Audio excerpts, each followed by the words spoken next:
ยายผัดหมูใส่บวบเด้อผัดหมูพริกสดตัวขอน้ำปลาไม่แล้วโอ้ยดำแล้วหมูลุงเนี่ยไม่ดำเลยเนี่ยหอมดีขอซอสผัดหมูใส่บวบ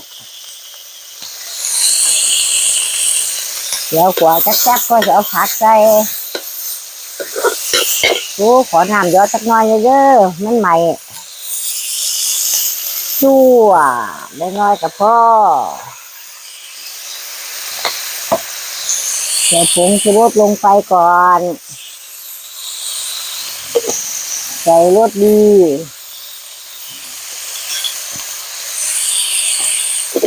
ผัดไปเรื่อยๆก่อนแค่ผัดหมูไหม้กันเนี่ยผัดหมูไหม้แล้วยายขอผักลงสักน้อยลงไปผัดไปเรื่อยๆผัดหมูใส่บวบเทียมได้เลยขอน้ำตาลสักนิด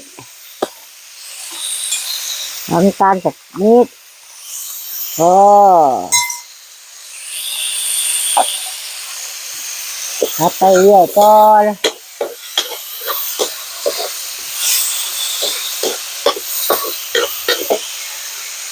ขอน้ำใส่สักนิดสักหน่อยอาหารผัดจะกินข้าวเหนียวเด้อไม่ได้หุงข้าวเจ้าเด้อนี่ใส่สักนิดพอต้องใส่เยอะก็น้อยก็จะชิมมันไม่ต้องกินก็ได้หรอกเดี๋ยวก็สุกแล้วล้วนหมูสุกแล้วต้นกว่าหมูสุกแล้วผัดหมูให้สุกแล้วมันเป็นไรผัดหมูใส่บวบเลียมนี่เลยผักสุกก็กินได้จ้ะ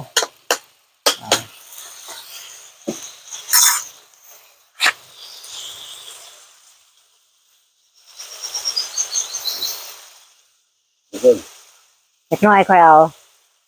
หมูก็เฮ็ดบางๆบ่โดนสุกยายหั่นบางๆผัดหมูต้องหั่นบางๆบ่แม่นแกงไม่ใช่แกงแต่แป๊บก่อนค่อยเอาค่อยจะชิมให้บวบสีตายยังน้อยก่อนบวบเพิ่มสีตาย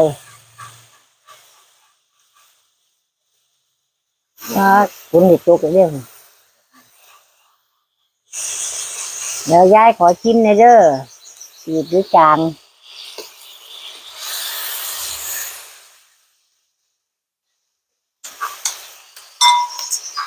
อีกนิดนึง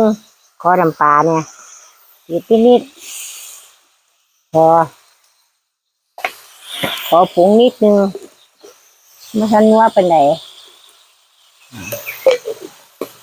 เดี๋ยวเกาได้ขอจานก่อนเดี๋ยวจะแทบไป